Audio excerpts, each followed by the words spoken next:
Ikhwatul iman, dunia itu hanya titipan. Itulah yang disampaikan Hasan Al-Basri bahwasanya laqad adrakna an-nas hum yarawna ad-dunya kawadi'atin. Aku melihat dunia. Aku melihat sekelompok manusia bahwasanya orang-orang ini melihat dunia seperti barang titipan. Tu'addunaha ila sahibiha, yang mana kalau kita punya barang titipan nanti kita akan berikan lagi kepada yang punya. Atau kalau punya kita harta, kita meninggal, siapa yang memiliki harta kita? Siapa yang memiliki mobil kita? Siapa yang memiliki rumah yang sudah kita bangun? Ahli waris kita. Maka kalau kita yakini bahwa ini hanya barang titipan, maka bagaimana barang titipan ini menjadi kendaraan akhirat kita, disitulah hati menjadi tenang. Wa kadzalika, ini disampaikan bahwasanya hum dhahabu ilal akhirati khifafan. Maka mereka akan pergi. Dhahabu di sini kalau misalkan ajal sudah tiba, mereka akan merasa apa? Khifafan. Khifafan itu tenang.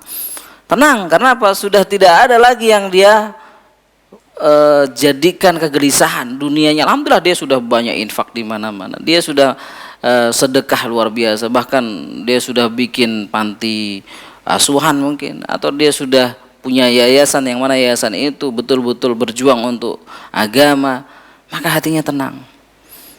Jangan sampai kita menuntut dunia ini menjadi ketenangan hati kalau dunia ini tidak dijadikan kendaraan akhirat kita, ikhwatal iman. Maka inilah gambaran di mana seorang sahabat juga bernama Abdurrahman bin Auf. Kita tahu bahwasanya Abdurrahman bin Auf adalah seorang saudagar yang kaya raya. Ketika beliau hijrah ke Madinah dan bertemu dengan orang-orang Ansor, maka di situ dijadikan saudara oleh orang Ansor. Dan apa yang ditawarkan kepada Abdurrahman bin Auf? Aku akan berikan engkau sebagian dari rumahku. Harta, ikhwatal iman. Tetapi apakah kemudian beliau, kalau mungkin sekarang ada orang ditawarin, ini saya punya rumah 2, buat kamu 1, kira-kira jawabannya gimana? Wah, terima kasih. Ya alhamdulillah. Beliau tidak, ikhwatal iman. Beliau mengatakan dullani as-suq. Tunjukkan aku di mana pasar. Di situ kemandirian, ikhwatal iman. Betul-betul meyakini bahwasanya tangan di atas itu lebih baik dari tangan di bawah. Itu harusnya seorang mukmin itu harusnya berjiwa semacam itu. Dia lebih suka memberi daripada meminta-minta. Ini mental. Karena banyak orang-orang yang mungkin dilihat adalah orang yang punya kekayaan, tetapi jiwanya miskin. Masih juga dia ngambil harta yang tidak halal. Dia memegang hartanya luar biasa, pelit luar biasa. Orang pelit ini bahkan tidak disukai semuanya. Biasanya kan kalau kita sesama penjahat, sama-sama senang. Orang pelit sama orang pelit itu sama-sama nggak senangnya. Maka apa yang didapatkan di dunia ketika kita memegang harta itu dengan genggaman yang kuat? Talafa, rusak. Apa yang kita pegang itu akan rusak. Tapi kalau kita menginfakkan, mensedekahkan, maka harta itu akan tumbuh keberkahan di dalamnya. Lihat Abdurrahman bin Auf. Beliau kemudian bekerja. Bahkan ketika itu di dalam sirahnya disampaikan beliau punya kekayaan luar biasa, hingga ada 700 onta yang berjalan ke Makkah. Ketika itu lihat 700 onta, kalau mungkin sekarang kontainer gitu ya. Maka Ibunda Aisyah mengingatkan bahwasanya dulu Rasulullah pernah menyampaikan, wahai Abdurrahman bin Auf, bahwasanya ketika kekayaan ada dalam dirimu, maka engkau nanti akan masuk surga dalam keadaan merangkak. Ikhwatul iman, ini adalah gambaran ketika mas'uliyah dari harta yang kita punya itu berat.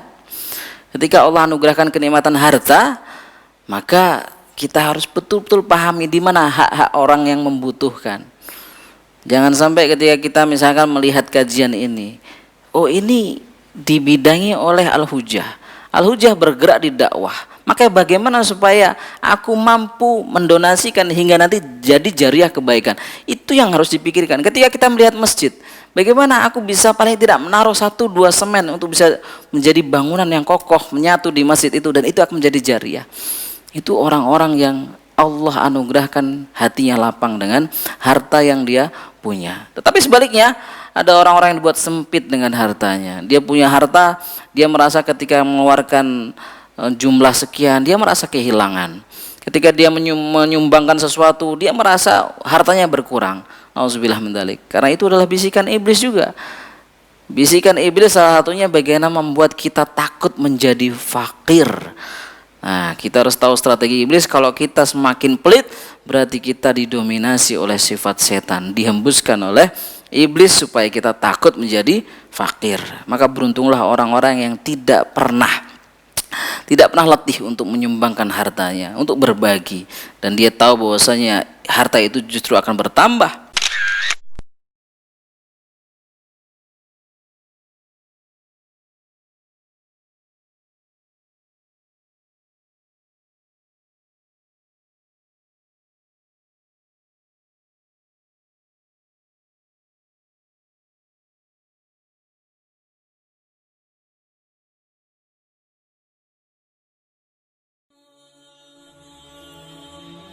Bantu yuk operasional rumah dakwah Al-Hujah dan terselenggaranya kajian serta dakwah Al-Hujah dengan menjadi donatur tetap setiap bulan berinfak Rp30.000. Dengan infaknya setiap bulan Rp30.000, insya Allah akan membantu dakwah Al-Hujah dan jadikan ini amalan yang istiqomah yang dilakukan terus-menerus atau kontinu. Allah mencintai amalan yang istiqomah walaupun sedikit.